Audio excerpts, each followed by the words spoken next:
आता आपण जाऊया सीएसएमटी स्थानकाबाहेर आमचे प्रतिनिधी सचिन तोडकर उपस्थित आहेत। सचिन, हे तर समजू शकतो की आझाद मैदानामध्ये सगळं पाणीच पाणी झालंय, चिखल झालाय, त्यामुळे सगळे आंदोलक हे रस्त्यावर आलेले आहेत। म्हणजे सीएसएमटी आणि महापालिकेच्या समोर ते गर्दी करतायत, पण ते नाचतायत का? काय घोषणाबाजी नेमकी त्यांची सुरू आहे? काय त्यांचं नेमकं म्हणणं आहे नाचताना? खरं तर आपण पाहिलं सकाळपासूनच सीएमटी स्थानकाबाहेर जी आहे आंदोलकांची मोठी गर्दी होती। मात्र या ठिकाणी आंदोलक जे आहेत हे आंदोलक प्रचंड असे नाराज आहेत आणि ही नाराजी व्यक्त करतायत।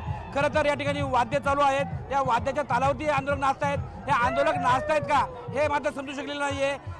या ठिकाणी जी गर्दी आहे ही गर्दी मोठ्या संख्येने वाढत आहे। आपण या ठिकाणी पाहू शकताय या ठिकाणी आता ध्वनिवर्धकांच्या भिंती सुद्धा चालू करण्यात आल्यात आणि या ध्वनिवर्धकांवरती आता सध्या हे आंदोलक नाचतायत। खरं तर आंदोलक नाराज आहेत। शासनाने आंदोलकांची कोणत्याही प्रकारची सोय केली नाही, आंदोलकांची गैरसोय झाली आहे। एका ठिकाणी आंदोलक नाराज आहेत, मात्र तरी सुद्धा हे आंदोलक नाचतायत। हे आंदोलक नक्की नाचतायत का हे आपण आंदोलकांना विचारूयात।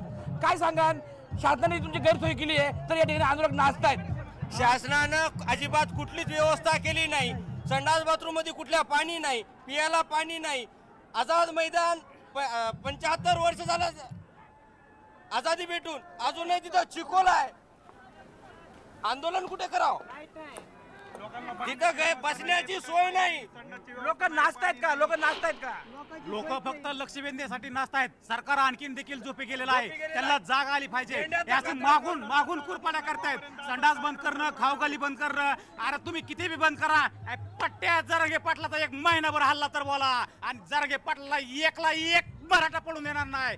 एक मराठा काय सांगाल? या ठिकाणी खरं तर आंदोलकांची गैरसोय झाली आहे, मात्र या ठिकाणी आपण पाहिलं वाद्य चालू आहेत, आंदोलक नाचतायत। नक्की याचं कारण काय? नाही सरकारने पूर्ण मराठ्याची हे केलेली आहे, गैरसोय केलेली आहे आणि मराठ्याचे आंदोलन इथून पळून जावं म्हणून इथे आसपासचे सगळे चहा टपरी सगळं बंद केलेलं आहे। पण मराठ्यांनी हटणार नाहीत। मराठे हे दाखवून देतात तुम्ही आमच्या अंगात ताकद आहे का नाही। कालपासून जेवले नाहीत, वरून पाऊस चालू आहे तरी आम्ही खंबीरपणे उभे आहे। पाऊस येऊ दे, सरकार राहू दे, काही राहू दे, आम्ही तुला आरक्षण घेतल्याशिवाय जाणार नाहीत। आमच्या ताकद किती आहे सरकारला आम्ही नाचून दाखवतोय। आंदोलक का नाचतायत? कारण सरकारचं लक्ष वेधण्यासाठी हे आंदोलक नाचत आहे। सरकारने इथे यावं आणि काहीतरी भूमिका स्पष्ट करावी यासाठी आंदोलक त्यांचं हे करत आहे, त्यांना बोलवण्यासाठी ते नाचत आहेत। खरं तर आपण यांनी पाहिलं सरकारने आंदोलकांना दुर्लक्ष केलंय। सरकारने कितीही आंदोलकांकडे त्यामुळे दुर्लक्ष केलं, सरकारचं आम्हाला लक्ष जेवण दिलं वेधण्यासाठी नाही, सचिन, तरी आम्ही आमच्या सरकारचं शरीरात लक्ष प्राण आहे, वेधण्यासाठी आम्ही नाचताय। नाचतोय आणि सरकारचं लक्ष वेधतोय। सचिन, पण आष्टीकर आता बोलण्याकरता आलेले आहेत जरांगे पाटलांशी, तर या संवादातून काही चांगलं, काही सकारात्मक समोर येईल का?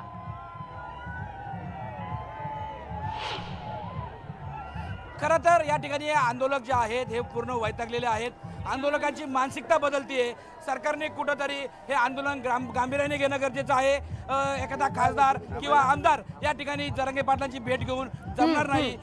सरकारचं जे अधिकृत शिष्टमंडळ आहे, सरकारचे जे मंत्री आहेत, ज्यांच्यावरती ही जबाबदारी आहे, अशा जबाबदार मंत्र्यांनी या ठिकाणी जरांगे पाटील यांच्याशी संपर्क साधणं गरजेचं आहे आणि या आंदोलनावरती तोडगा काढणं गरजेचं आहे। बरोबर सचिन, धन्यवाद। तुर्तास आपण ही माहिती दिली त्याबद्दल। आमचे प्रतिनिधी सचिन तोडकर सीएसएमटीच्या बाहेर मराठा लोकांसोबत आहेत।